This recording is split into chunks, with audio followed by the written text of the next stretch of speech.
لا حول ولا قوة إلا بالله العلي العظيم.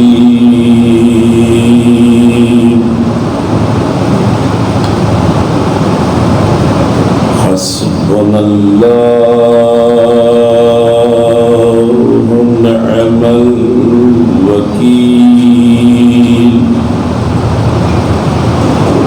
ونعم المولى ونعم النصير.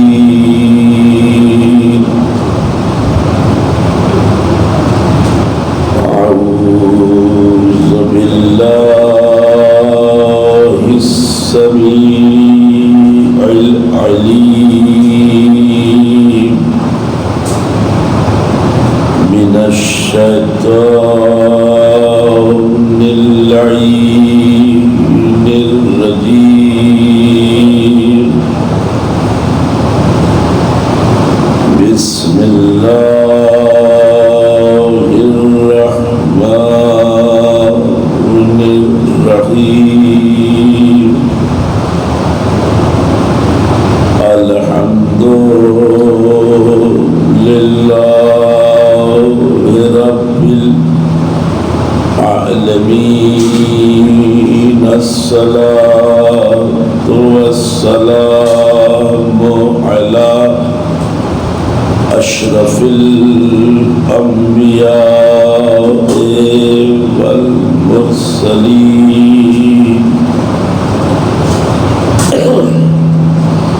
المخاطب بطه وياسين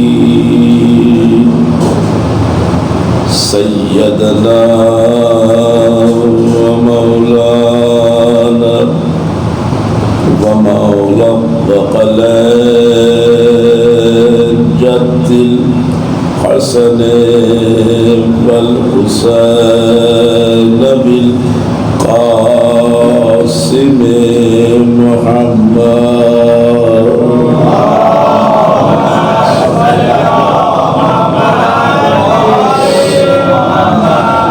وعلى آله الطيبين الطاهرين المعصومين المظلومين.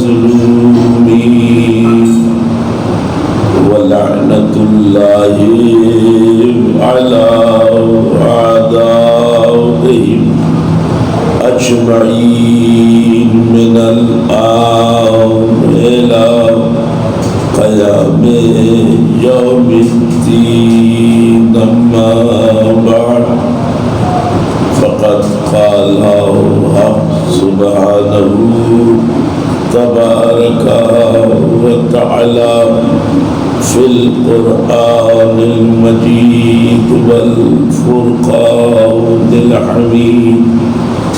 الله قوله الحق.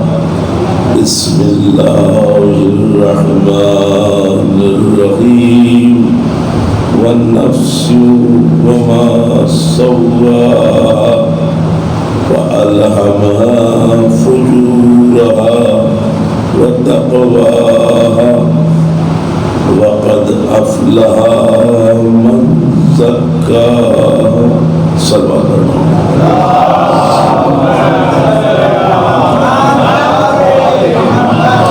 عزیزان گرامی قدر و معزز سامعین کرام، آغاز گفتگو سے پہلے آپ سے گزارش ہے کہ ایک مرتبہ سورہ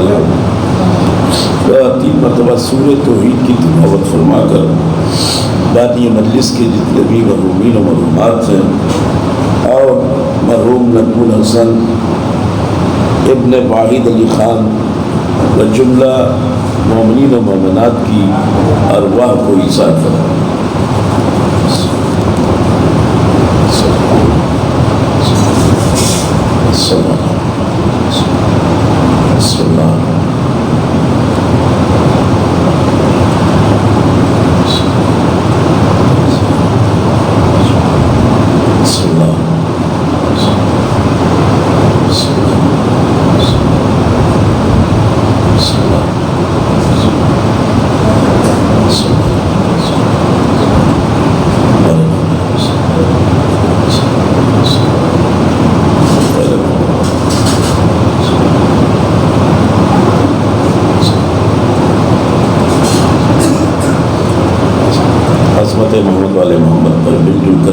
مزید صلوات ارشاد فرمائے۔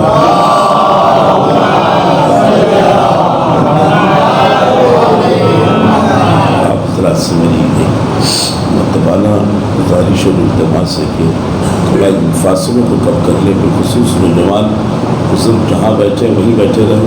نوجوانوں سے گزارش ہے کہ قریب آ جانا، فاصلوں کو کم کر دیں۔ ایک صلوات پڑھیں بھائی، یہ پنکھا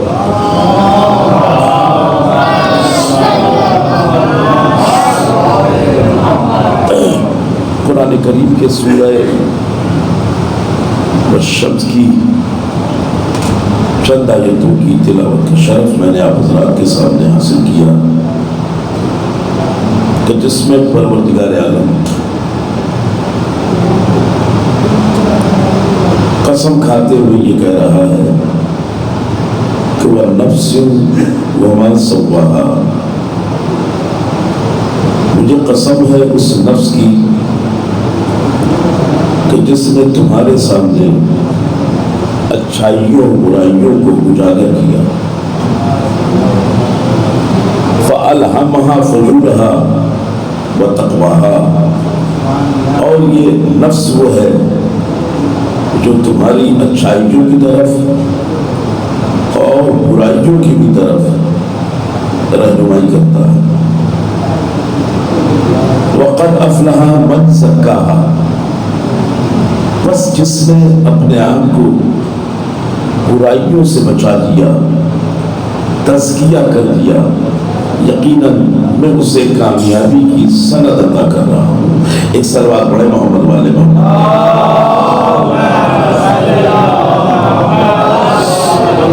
تھوڑا سا آپ حضرات کو میرا تعاون کرنا پڑے گا اپنی سماعتوں اور اپنے توجہات کے ذریعے سے، یہ کہ مسلسل شب داریوں اور مجالس کو خطاب کرنے کی وجہ سے، موسم کے انتظار کی وجہ سے بھی تھوڑا سا خستگی اور شکستگی اور طبیعت کی خرابی کی وجہ سے ہو سکتا ہے کہ آواز اتنا ساتھ نہ دے سکے جتنا آپ امید کر رہے ہیں۔ تو انشاءاللہ اگر آپ نے اپنا تعاون ہمارے ساتھ ساتھ رکھا تو ضرور انشاءاللہ اس سفر کو ہم کامیابی و کامرانی کے ساتھ ساتھ تمام کریں گے۔ بس تھوڑی سی توجہ فرمائیے گا، چونکہ مضمون تھوڑا سخت ہے لیکن میں اسے آسان بنانے کی کوشش کروں گا۔ اللہ نے قرآن میں مختلف مقامات پر قسمیں کھائی ہیں۔ مثلا اسی سورہ میں اللہ نے والشمس وضحاها کہا ہے، مجھے قسم ہے سورج کی جو روشن ہوا، پھر کہا والقمر اذا تلاها، مجھے قسم ہے چاند کی کہ جو سورج کے بعد روشن ہوا۔ توجہ فرمائیے گا۔ واللیل اذا یغشاها، مجھے قسم ہے رات کی کہ جو تمہارے لیے باعث سکون بنی۔ اس طرح سے اللہ نے قرآن میں مختلف مقامات پر خالق نے مخلوق کی قسمیں کھائی ہیں۔ یہ بڑی عجیب بات ہے جو میں آپ سے کرنا چاہتا ہوں۔ قرآن میں مختلف اور متعدد مقامات پر خالق نے مخلوق کی قسمیں کھائی ہیں، جبکہ کبھی بھی قسم انسان اس کی کھاتا ہے جو اس کی نگاہوں میں محترم ہو۔ آمادہ ہے نا بھائی؟ مثلا ہم اگر قسم کھاتے ہیں تو کبھی قرآن کی قسم، کیوں؟ اس لیے کہ قرآن ہم سے بہتر ہے۔ متوجہ رہیے گا، قرآن ہم سے بہتر ہے، قرآن اللہ کی کتاب ہے، قرآن ہمارا رہنما ہے، قرآن ہمارے لیے مشعل ہدایت ہے، قرآن اللہ کا معجزہ ہے۔ تو ہم قرآن کی قسم اس لیے کھاتے ہیں کہ چونکہ قرآن ہم سے افضل ہے اور محترم ہے۔ توجہ، ہم قسم کھاتے ہیں نبی یا امام کی، کیوں؟ اس لیے کہ ہم یہ جانتے ہیں کہ نبی اور امام ہم سے افضل ہوتے ہیں۔ تو مزاج بشریت یہ ہے کہ بشر قسم ہمیشہ اس شے کی کھاتا ہے کہ جو اس سے بلند ہو، اس سے بہتر ہو، اسی کی قسم کھاتا ہے۔ یا پھر انسان قسم اس کی کھاتا ہے جو انسان کو سب سے زیادہ عزیز ہو۔ اب تو آپ کو آمادہ ہو جانا چاہیے، یعنی انسان کبھی کبھی اپنی اولاد کی قسم کھاتا ہے، اپنے ماں باپ کی قسم کھاتا ہے۔ اولاد کی قسم اس لیے کھاتا ہے کہ چونکہ اولاد سب سے زیادہ عزیز ہوتی ہے۔ ماں باپ کی قسم اس لیے کھاتا ہے کہ چونکہ ماں باپ سب سے زیادہ عزیز ہوتے ہیں۔ توجہ فرمائیے گا، تو دو صورتیں قسم کھانے کی ہمارے سامنے آئی۔ یا تو قسم ہمیشہ اس کی کھائی جاتی ہے جو اپنے سے بہتر ہو، یا بھی قسم اس کی کھائی جاتی ہے جو سب سے زیادہ عزیز ہو۔ اب اللہ قرآن میں قسمیں کھائے جا رہا ہے، خالق ہو کر مخلوق کی قسمیں کھا رہا ہے، تو یہاں یہ تو مطلب نہیں ہو سکتا کہ کوئی شے خدا سے بلند ہو، اس لیے کہ ہر شے مخلوق ہے، وہ خالق ہے، خالق ہو کے مخلوق کی قسمیں کھا رہا ہے، تو اس کا یہ مطلب تو نہیں ہوگا کہ وہ شے اللہ سے بلند ہے۔ تو پھر دوسرا ہی راستہ بچا کہ اللہ جتنی چیزوں کی قسم کھا رہا ہے وہ اللہ کو عزیز ہے۔ صلوات محمد والے محمد، تھوڑی سی آمادگی کی ضرورت ہے۔ ایک بہترین نتیجے تک انشاءاللہ ہم اور آپ پہنچیں گے اگر اس طرح سے اس سفر میں ہم ایک دوسرے کے ساتھ رہے اور ساتھ دیتے رہے تو ایک بہترین نتیجے تک پہنچیں گے۔ خالق ہو کے مخلوق کی قسم کھا رہا ہے، تو اس کا یہی ایک مطلب ہے کہ قسم انہی چیزوں کی کھا رہا ہے جو خدا کو سب سے زیادہ عزیز ہے۔ اب تھوڑا سا متوجہ ہوں نوجوان اور ہمارے بزرگ سب کے خصوصی توجہ چاہتے ہیں، صلوات پڑھیں، اعداد بھی آ گیا ہے۔ صلی اللہ۔ یقیناً میں اپنی طرف سے پوری طاقت لگاؤں گا، پوری کوشش کروں گا کہ میں کسی طرح سے مضمون آپ تک پہنچا سکوں۔ بس یہ ہے کہ انشاءاللہ اگر آپ نے بھی اپنا فریضہ ادا کیا تو یہ منزل آسان ہو جائے گی۔ اب اللہ قسم کھا رہا ہے والشمس وضحاها، مجھے قسم ہے سورج کی۔ اللہ کا سورج سے کیا واسطہ؟ اللہ کو سورج عزیز کیوں ہوگا؟ توجہ، والقمر اذا تلاها، مجھے قسم ہے روشن چاند کی۔ اب بتائیے چاند اللہ کو کیوں عزیز ہونے لگا؟ اللہ چاند اللہ کو کیوں عزیز ہونے لگا؟ واللیل اذا یغشاها، مجھے قسم ہے رات کی، اللہ کو رات کیوں عزیز ہونے لگی؟ والارض وما طحاها، مجھے قسم ہے زمین کی، اب اللہ کو زمین کیوں عزیز ہونے لگی؟ توجہ فرمائیے گا، تو مطلب کیا ہے کہ کبھی کبھی قرآن استعارے کرتا ہے، استعارے میں گفتگو کرتا ہے، استعارے میں اللہ ذکر کسی اور کا کرتا ہے مگر مراد کوئی اور ہوتا ہے، ذکر کسی اور کا کرتا ہے مراد کوئی اور ہوتا ہے۔ اسی لیے صاحبان تفسیر نے لکھا کہ اللہ نے جو سورہ والشمس میں قسم کھائی ہے کہ والشمس وضحاها، سورج سے مراد کوئی اور نہیں ہے بلکہ سورج سے مراد نبوت کا سورج محمد مصطفیٰ ہے۔ صلوات پر محمد والے محمد۔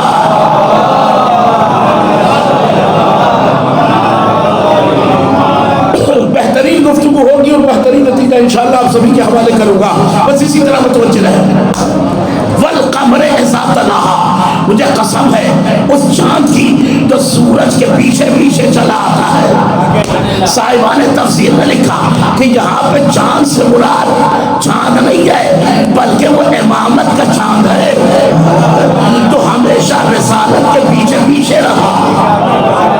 یہاں سے مراد ذات علی ابن ابی طالب ہے۔ اب اسی طرح سے آ جائیں گے، اللہ کہہ رہا ہے والنفس وما سواها، مجھے قسم ہے اس نفس کی کہ جس نے تمہارے سامنے اچھائیوں کو اور برائیوں کو اجاگر کیا، فالہمہا فجورہا وتقواہا، مجھے قسم ہے توجہ اس نفس کی کہ جس نے اچھائیوں کو اور برائیوں کو تمہارے سامنے اجاگر کیا۔ اور سنو، یہی وہ نفس ہے جو تمہیں دونوں راستے دکھاتا ہے، اچھائیوں کے بھی برائیوں کے بھی۔ وقد افلح من زکاہا، مگر کامیاب ہے وہ کہ جس نے اپنے آپ کو برائیوں سے بچا لیا۔ قرآن ہے، اب یہاں تک مجھے لانا تھا، میں آپ کو لے آیا۔ پوری گفتگو یہاں سے نفس میں ہو۔ اب یہ نفس ہے کیا کہ جس کی اللہ قسم کھا رہا ہے قرآن، اور کہہ رہا یہی وہ ہے کہ جو اچھائی اور برائیوں دونوں کی طرف رہنمائی کرتا ہے۔ کیا مطلب؟ قاسم نفس کی ہے دو قسمیں، ایک ہے نفس امارہ، ان النفس لامارۃ، ایک ہے نفس امارہ، دوسرے ہے نفس لوامہ۔ بیدار رہیے گا، آنکھوں کو کھول کے رکھیے گا۔ دو نفس ہیں۔ نفس امارہ انسان کو برائیوں کی طرف رہنمائی کرتا ہے، نفس لوامہ انسان کو برائیوں کی طرف جانے سے روکتا ہے۔ نفس امارہ اس وجود میں شیطان کا نمائندہ ہے، نفس لوامہ اس وجود میں اللہ کا نمائندہ ہے۔ ابھی بھی نہیں سمجھے بھائی؟ تو اب اس جملے سے انشاءاللہ ضرور منزل مقصود تک پہنچ جائیں گے۔ نفس امارہ ہمارے وجود میں شیطان کا نمائندہ ہے، نفس لوامہ ہمارے وجود میں اللہ کا نمائندہ ہے۔ اللہ نے اپنی عدالت کو پیش نظر رکھتے ہوئے ہمارے وجود میں صرف نفس امارہ کو ہی نہیں رکھا۔ اگر صرف نفس امارہ کو رکھتا تو یہ اس کی عدالت کے خلاف ہو جاتا کہ پروردگار تو نے ہمارے وجود میں شیطان کا نمائندہ تو رکھا مگر اپنا نمائندہ نہیں رکھا، اس لیے اس نے نفس امارہ کے ساتھ ساتھ نفس لوامہ کو بھی رکھا کہ اگر ایک برائی کی طرف بلانے والا ہو تو دوسرا اچھائی کی طرف کھینچنے والا بھی ہو۔ تو ابھی بھی سمجھ میں نہیں آیا کہ جب اللہ نے ہمارے اس چھوٹے سے وجود کو بغیر اپنے نمائندے کے نہیں چھوڑا۔ صلوات محمد والے محمد۔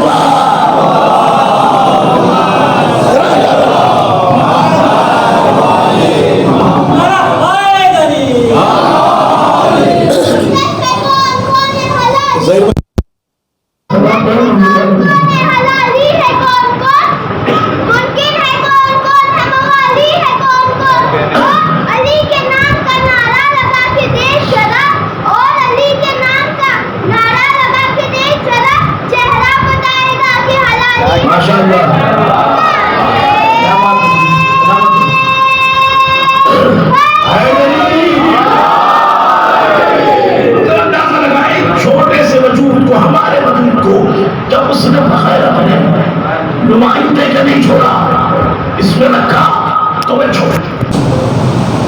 تو اس پوری کائنات کو یہ کیسے ممکن ہے کہ وہ اپنے نمائندے کے بغیر کیسے چھوڑ دے گا؟ ممکن ہے؟ نہیں ممکن ہے۔ اب یہاں سے آمادہ ہو بہترین نتیجے کی طرف۔ دو نفس ہو گئے۔ نفس لوامہ کیا کرتا ہے؟ اگر انسان کا قدم ڈگمگا جائے،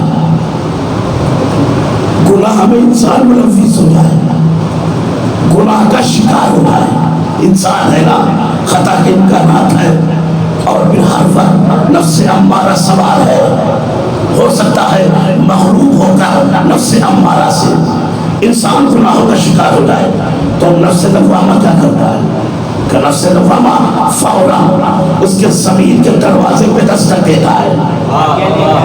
یہ کیا کر دیا؟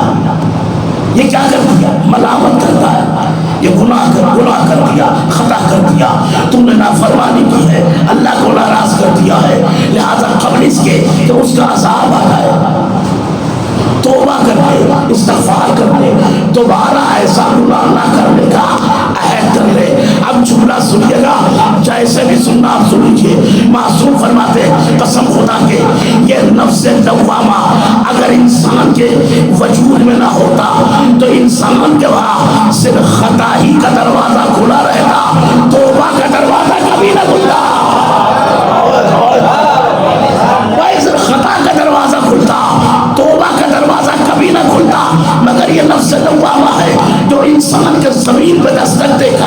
اسے جگاتا ہے، اسے آگاہ کرتا ہے، خبردار کرتا ہے۔ اب معصوم نے فرمایا کہ اگر نفس لوامہ نہ ہوتا تو حور جیسا خطا کار حسین کی خدمت میں نہ آتا۔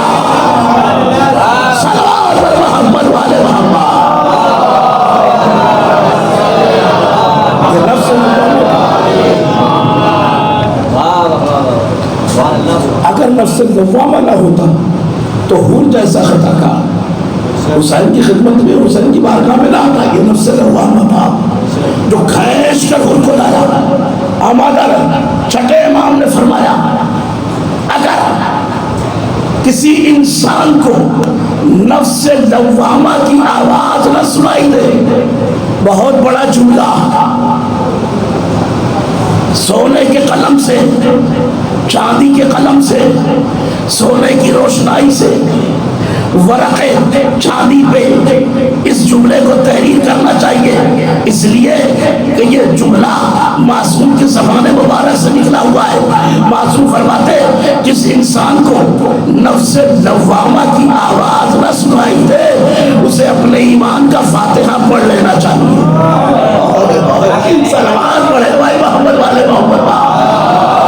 میں نے پہلے عرض کیا تھا کہ مضمون ذرا سخت ہوگا، تھوڑا سا سہلوں پہ زور دینا پڑے گا آپ کو، اور اگر انشاءاللہ کہ ایک جملے تک آپ پہنچ گئے تو اپنے آپ میں بڑا لطف محسوس کریں گے انشاءاللہ۔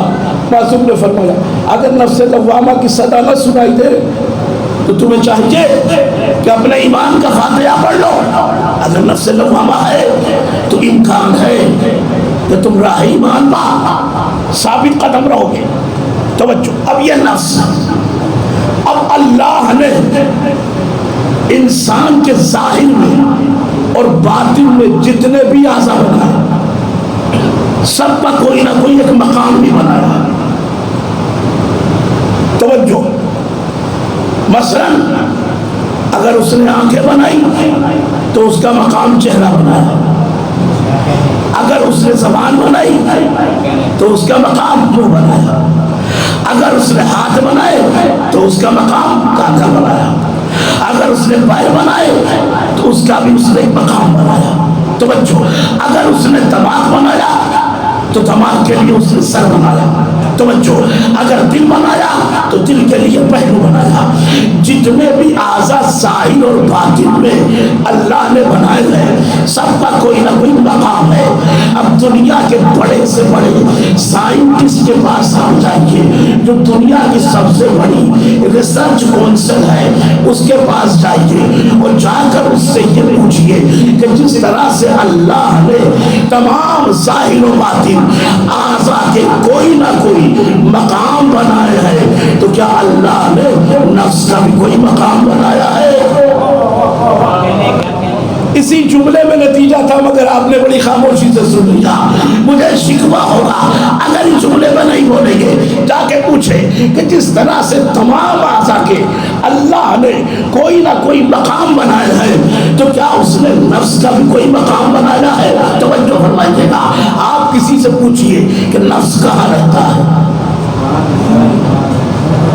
نفس کہاں رہتا ہے؟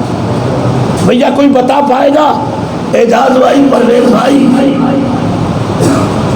آپ ہم سے بزرگ ہیں، دنیا آپ لوگوں نے بہت زیادہ دیکھی ہے، جابر بھائی ذرا ہمیں بتا دے کہ جس طرح سے ہر عضو کا کوئی نہ کوئی مقام ہے تو کیا نفس کا بھی کوئی مقام ہے؟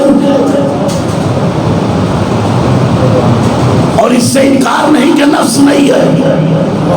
ارے اگر نفس سے انکار کرو گے تو سوائے موت کے کچھ اور نہیں۔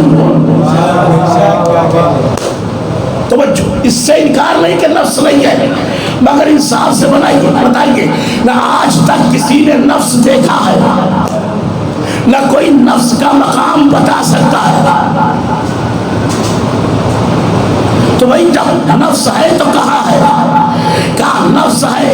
دکھائی تو نہیں دیتا مگر ہے، تو اسی وجود میں ہے نا، کہاں ہے تو پھر کہاں ہے؟ سر پہ ہے نہیں، سینے میں ہے نہیں، پہلو میں ہے نہیں، تو کہاں ہے؟ نفس کہاں ہے؟ کہا اس کا کوئی مخصوص مقام نہیں ہے، وہ کہیں بھی نہیں ہے اور ہر جگہ ہے. ہائے ہائے ابھی بھی نہیں آبا والا ہوئے, کہیں بھی نہیں ہے اور ہر جگہ ہے. توجہ, میں نے کہا کیوں؟ کہا اس لیے کہ یہ پورا وجود نفس کی وجہ سے ہے, تو جس کی وجہ سے وجود باقی ہو وہ ہر جگہ ہوتا ہے اور کہیں بھی نہیں ہوتا. تو میں اسی طرح سے یہ کائنات خدا سے باقی ہے, وہ کہیں بھی نہیں ہے اور ہر جگہ موجود ہے. صلوات پر محمد والے محمد. مانا ہے یا نہیں ہے؟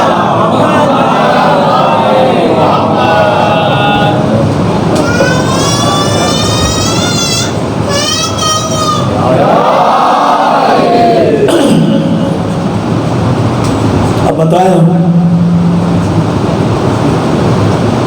یہ نفس کہیں بھی نہیں اور ہر جگہ موجود ہے. کیوں؟ کہ اس لیے کہ یہ پورا وجود اسی نفس کی وجہ سے. یقیناً لوگوں نے ذاکروں پر اور علماء پر ایک انسان نظر رکھا کہ ممبروں سے مضامین نہیں پڑھے جاتے, کہ مضامین پڑھے جانے پر یہی حال ہوتا ہے. اگر اس کی جگہ میں خندق و خیبر بیان کرنا ہوتا نا تو آپ کا انداز سوال کچھ اور ہوتا. توجہ, لیکن میں پڑھوں گا ضرور اور انشاءاللہ اسی میں خندق و خیبر کا منظر بھی دکھاؤں گا. ہر جگہ ہے, کہیں بھی نہیں ہے. اب سنیں نفس کیا ہے اور اس کا کمال کیا ہے. انسان دن بھر کا تکا ہارا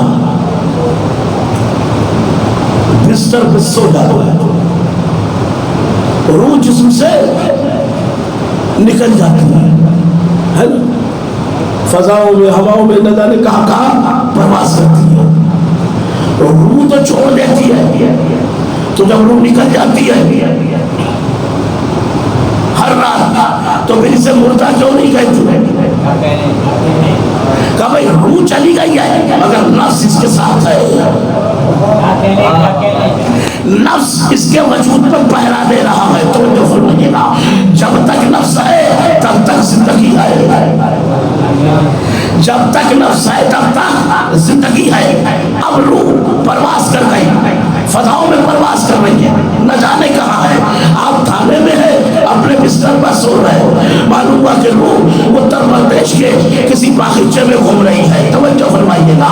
لیکن ادھر ایک ہلکے سے مچھر نے آپ کو کاٹا, فوراً نفس نے روح کو ایک لمحے میں بلا لیا. توجہ فرمائیے گا. نفس نے روح کو فوراً کھینچ لیا, بلا لیا, آپ کو بیدار کر دیا.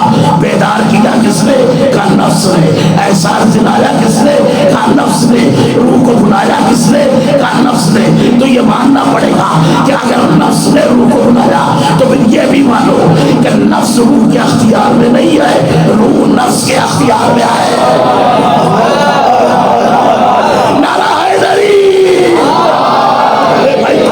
خدا کے لیے ذرا جا کر سنیے کہ بھائی یہ ماننا پڑے گا کہ روح نفس کے اختیار میں ہے, نفس روح کے اختیار میں نہیں ہے. تو ابھی بھی سمجھ میں نہیں آیا کہ ہمارا نفس ہے نفس انسان, نفس انسان. جب نفس انسان توجہ اپنے قبضے میں روح کو رکھتا ہے, توجہ جو کہ یہ ایک انسان کا نفس ہے, لہذا اس کے قبضے میں ایک انسان کی روح ہے, تو پھر جو اس کائنات میں خدا کا نفس ہو. نعرہ حیدری. ایک اور سلوات پڑھے محمد والے محمد. اب تو خدا کا نفس ہو.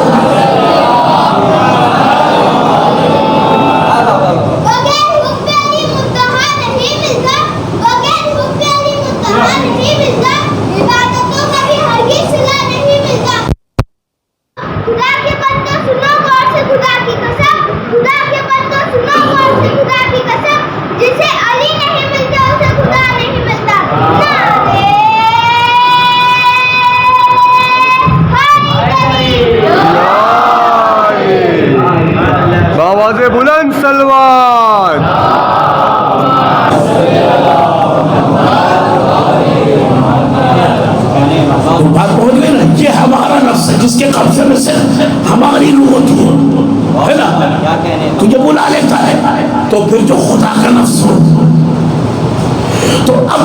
جو خدا کے اختیار میں ہے، یہ ماننا پڑے گا اس کے نفس کے اختیار میں بھی ہوگا۔ اب اگر یقین نہ آئے تو میں یہ جملہ تاریخ سے مطابقت کر کے پڑھوں، حالانکہ میں نہیں چاہتا تھا لیکن اب وضاحت کرنی پڑی ہے۔ نفس انسان کے وجود سے ایک لمحے کے لیے بھی جدا نہیں ہو سکتا۔ ہو سکتا ہے؟ نہیں۔ نفس جدا ہوا کہ موت واقع ہو گئی۔ اسی لیے قرآن نے کہا کل نفس ذائقۃ الموت۔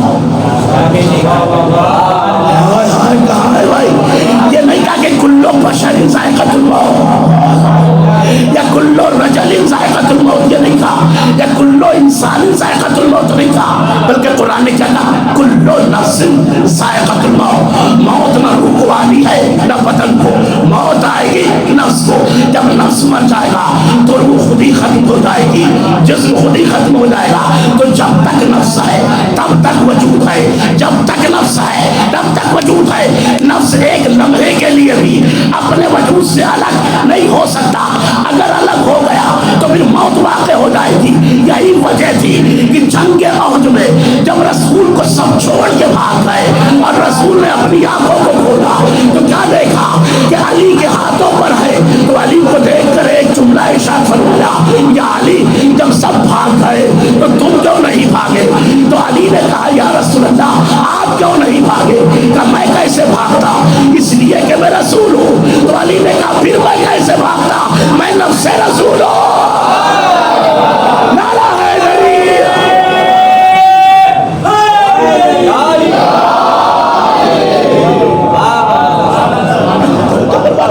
جہاں وجود ہوگا وہی نفس ہوگا۔ ایک لمحے کے لیے نفس اپنے وجود سے جدا نہیں ہو سکتا۔ آخری مجمع تھا، پوری توجہ چاہتا تھا۔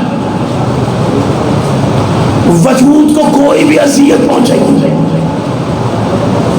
کسے پکارے گا؟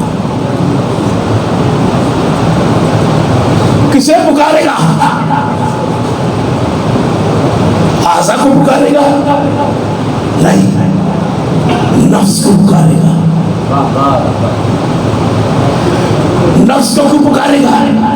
کہ اس لیے کہ سارے آزا رعایا ہے، نفس ان کا مالک ہے، اور رعایا جب پریشان ہوتی ہے تو اپنے مالک کو پکارتی ہے۔ اور اس سے واضح ترین جملہ تو میں آپ کے حوالے نہیں کر سکتا۔ جب رعایا پریشان ہوتی ہے تو اپنے مالک کو پکارتی ہے۔ نفس ہے مالک، سارے اعضاء ہیں اس کی رعایا۔ یقین نہ آئے دیکھ لیں، چلتے چلتے یہ کہا آنکھ میں ایک تنکا آیا، درد محسوس ہوا، آنکھ نے پکارا کس کو؟ نفس کو۔ جیسے ہی نفس کو پکارا تو نفس تو مدد کے لیے نہیں آیا، اس نے فوراً حکم دیا ہاتھوں کو۔ توجہ، فوراً حکم دیا ہاتھ کو، ہاتھ فوراً بلند ہوا اور اس نے آنکھ کی مدد کی۔ اب خدا کے لیے جاگیے گا تو نفس اور آنکھ کے درمیان مددگار بن کے کون آیا؟ کہ ہاتھ مددگار بن کے آیا، ہاتھ مددگار بن کے آیا۔ آنکھ اور نفس کے درمیان مددگار بن کے کون آیا؟ کہ ہاتھ آیا۔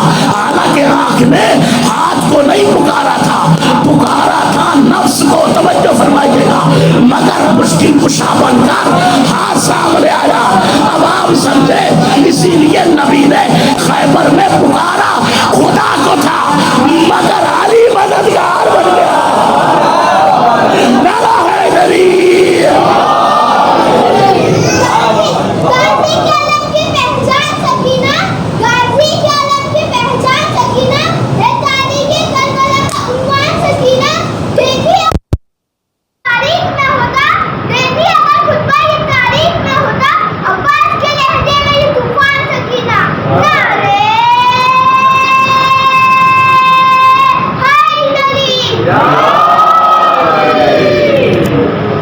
نفس کہیں نہیں جاتا،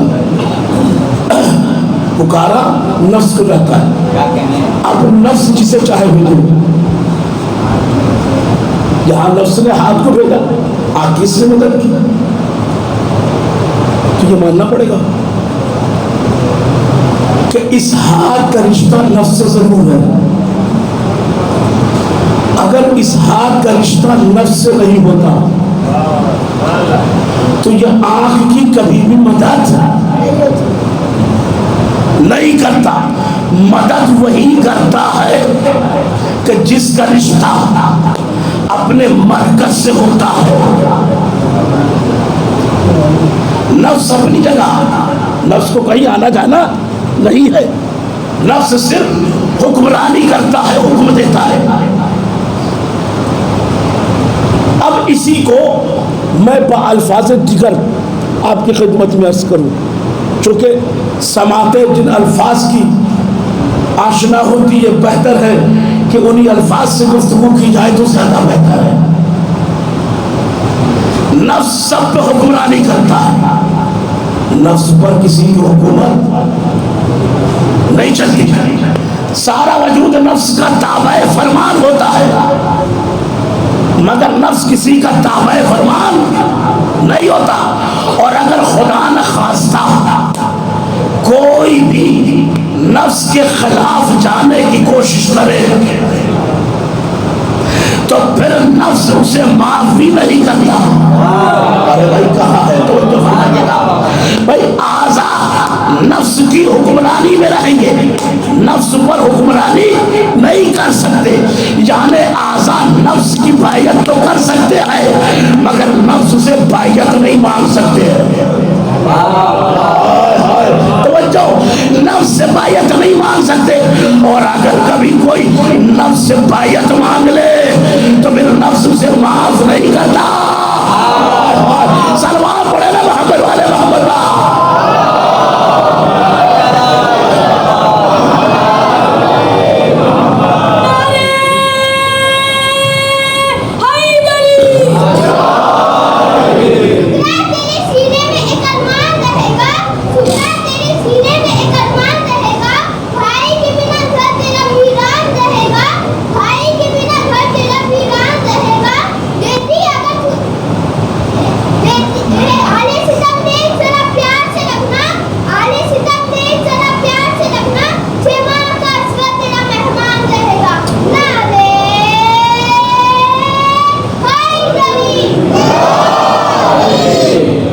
یہاں تک میں لے آیا ہوں اور نتیجے کی منزل پر بہت قریب ہے.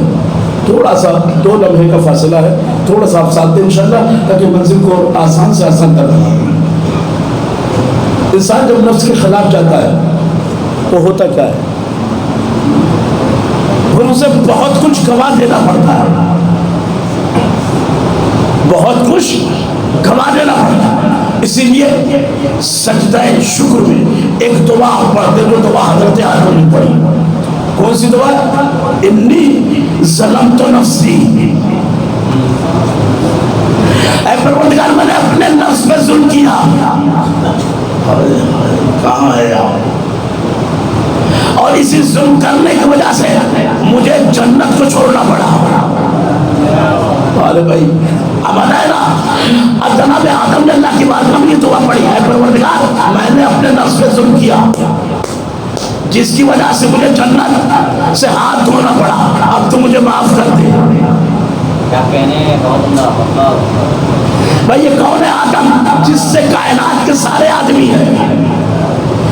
کائنات کے سارے آدمیوں کا باپ کون ہے؟ حضرت آدم.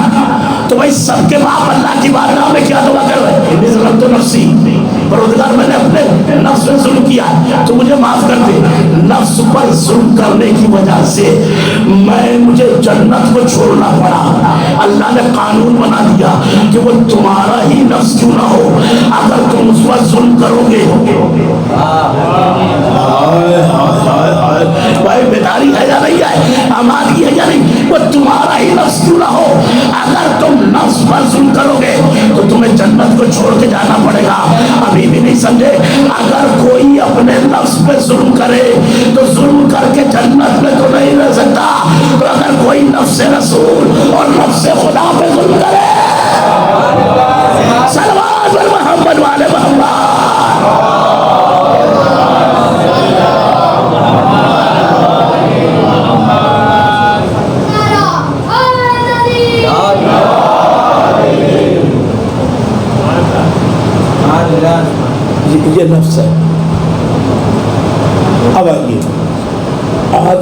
آدم سے لے کر آج تک دنیا کا کوئی بھی نفس ایسا نہیں، توجہ،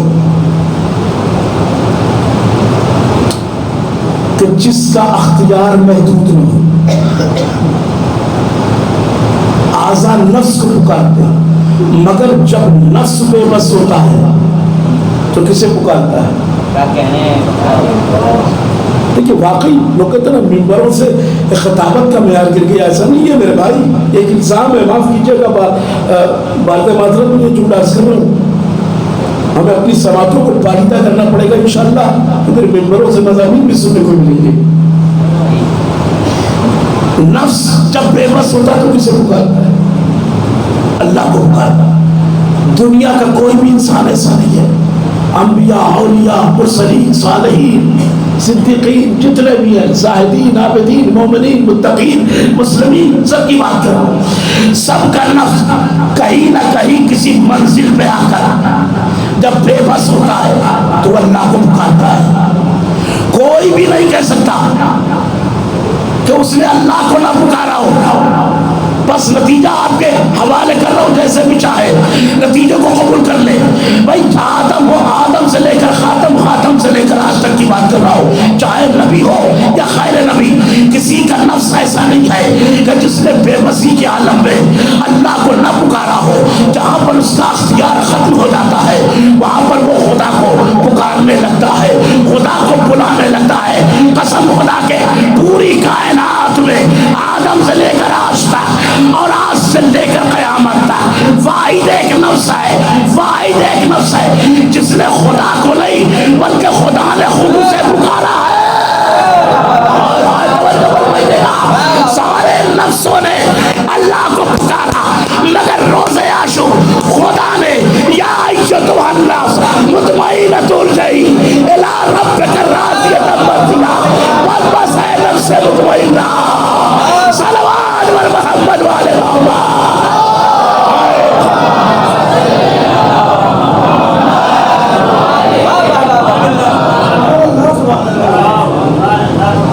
خدا نے پکارا، توجہ، اے نفس مطمئنہ، پلٹا پلٹا اپنے رب کی طرف۔ عجیب جملہ ہے، خدا پکار رہا کس کو؟ بولے نا بھائی، کوئی فتویٰ نہیں لگے گا، تقیہ میں رہ کے نہ سنے۔ کیا کہنے بھائی شہید ثالث نے اپنی کتاب مجالس المومنین میں آج سے صدیوں پہلے نہیں دیا ہندوستان میں تقیہ حرام ہے۔ کیا کہنے توجہ، تقیہ میں رہ کر نہ سنے، بالکل آزاد فکر اور آزاد خیال ہو کر سنے جملہ۔ کسے پکارا؟ کا حسین کو پکارا۔ کل میں ایک جگہ مجلس پڑھ رہا تھا، ایک صاحب نے مجھ سے سوال کیا کہ مولانا یہ بتائیے کہ کیا حضرت عباس جنگ کرتے تو جیت جاتے ہو؟ کیا حضرت امام حسین جنگ کرتے تو جیت جاتے ہو؟ میں نے کہا یہ کہا ہے اس سے پہلے بھی عباس نے صفین لڑی تھی تو کیا ہار گئے تھے؟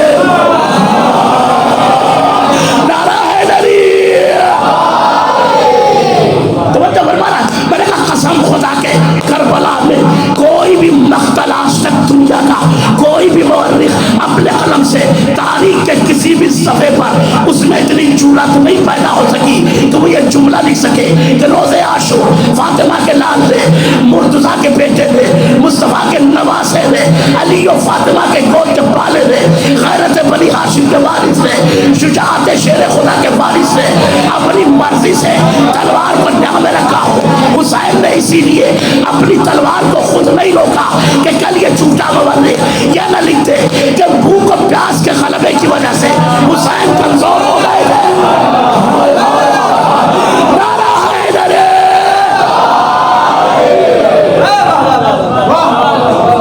اسے میں جرأت نہ ہو سکی کہ وہ لکھ سکے کہ حسین نے خود تلوار روکی۔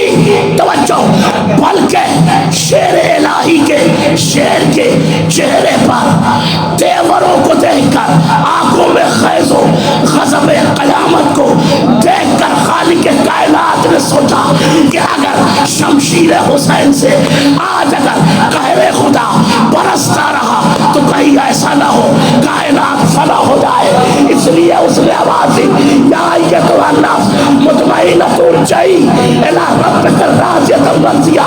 بس اے حسین پلٹا اپنے رب کی طرف، تیرا رب تجھ سے راضی ہو گیا، تو بھی اپنے رب سے راضی ہو جا. تب حسین نے تلوار کو نعام میں رکھا. یہ حسین تلوار کو نعام میں نہیں رکھ رہے تھے بلکہ دنیا کو قیامت تک کی زندگی دے رہے تھے.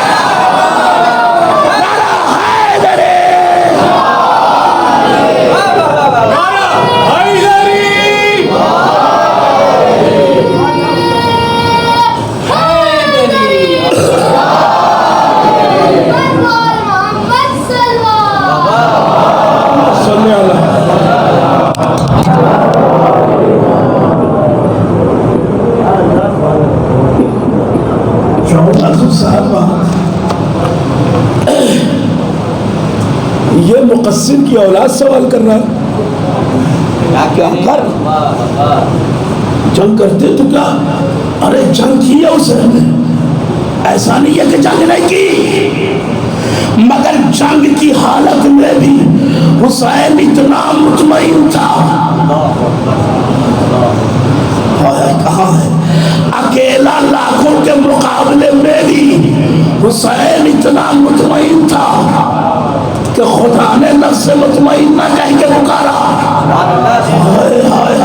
نفس مطمئنہ اللہ نے اس لیے کہا کہ تاکہ قرآن کی یہ آیت منافق کے رخسار پہ تماچے لگاتے رہے کہ جب وہ یہ سوچے کہ حسین نے پریشان ہو کر تلوار کو روکا، آیت بڑھ کے آگے کہے گی یا ایتھا النفس مطمئنہ.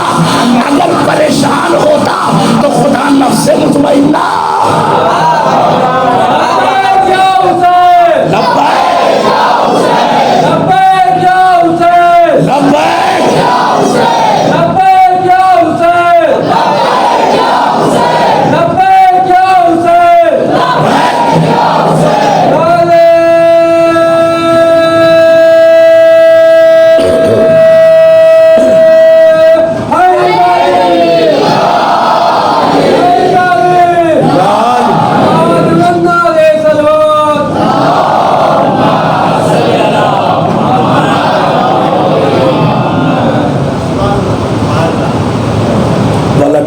دیکھیے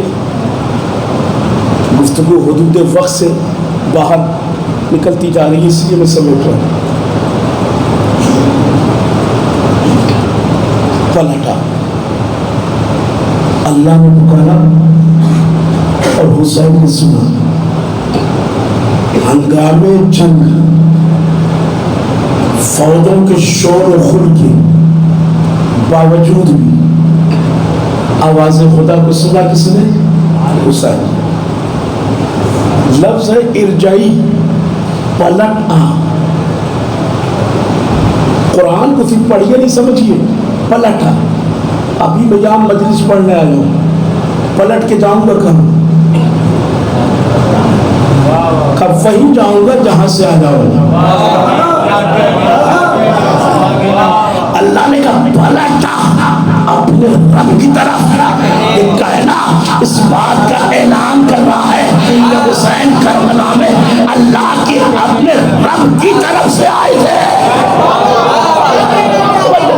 رب کی طرف سے آئے تھے.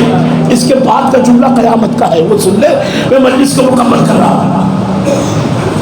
ارجعی الی ربک راضیہ. دیکھیے دو لفظ راضیہ اور مرضیہ. جسے آپ راضی کر لیں وہ راضیہ، جو آپ کو راضی کر لیں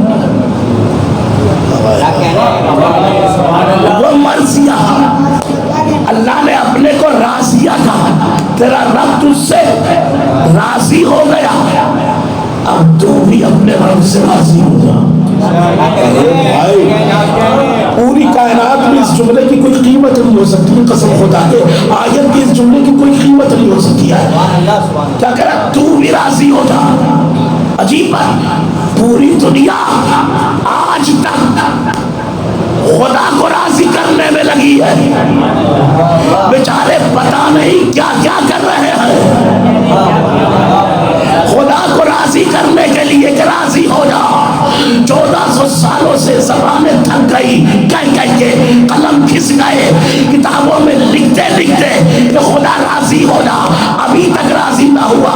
بھائی دنیا خدا کو راضی کر رہی ہے, خدا حسین کو راضی کر رہا ہے.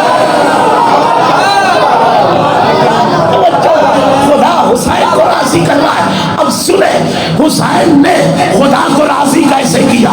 اب آپ سنیں, یہاں سے آخری کڑی ہے سلسلہ کلام کی, اس کے بعد میں زحمت کو تمام کر رہا ہوں. حسین نے خدا کو کیسے راضی کیا. حسین نے سب کچھ خدا کے نام پر قربان کر کے شکر کا سجدہ ادا کیا اور خدا کو راضی کیا.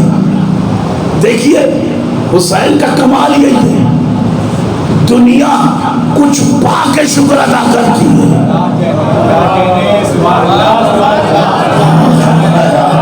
حسین سب دے کے,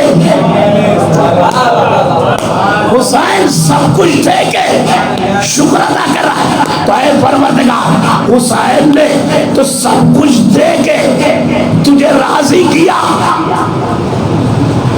اب تو حسین کو کیسے راضی کر رہا ہے. آواز قدرت آئی, اے حسین تو نے اپنی پوری کائنات مجھے دے کے راضی کر دیا, اب میں اپنی پوری کائنات نعرہ حیدری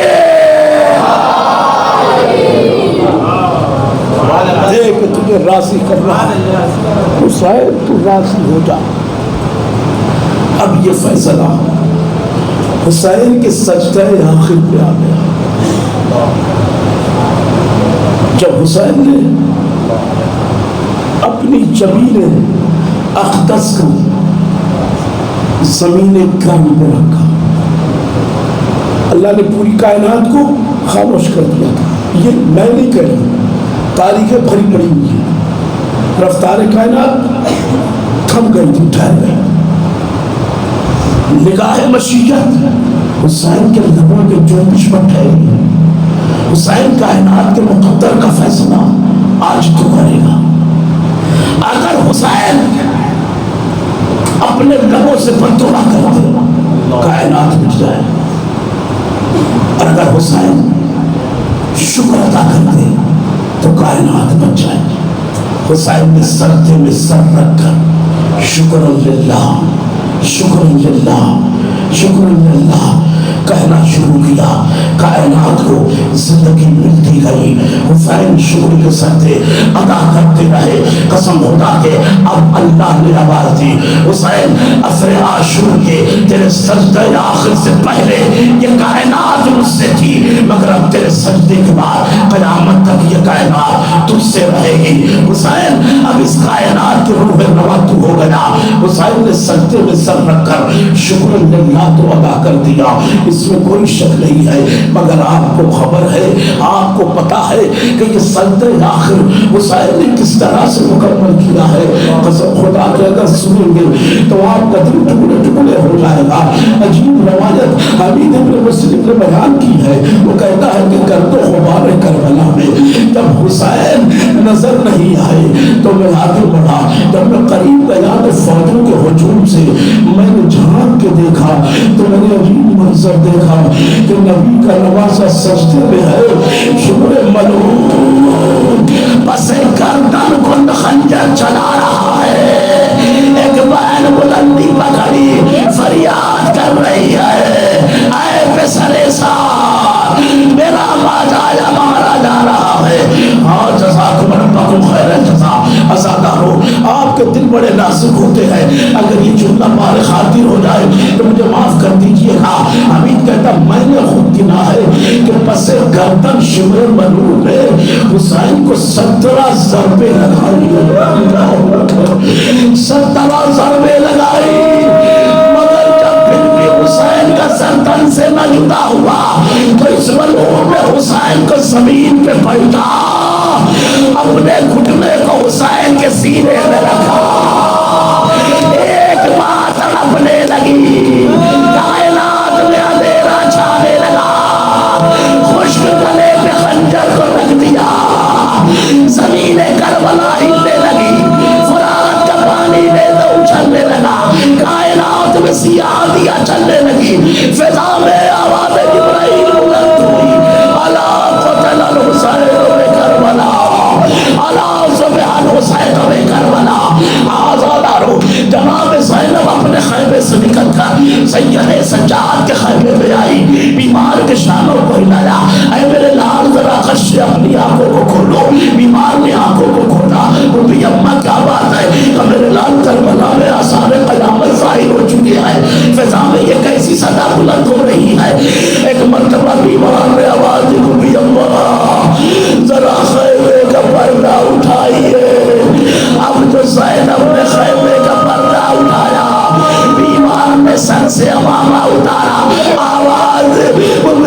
ہے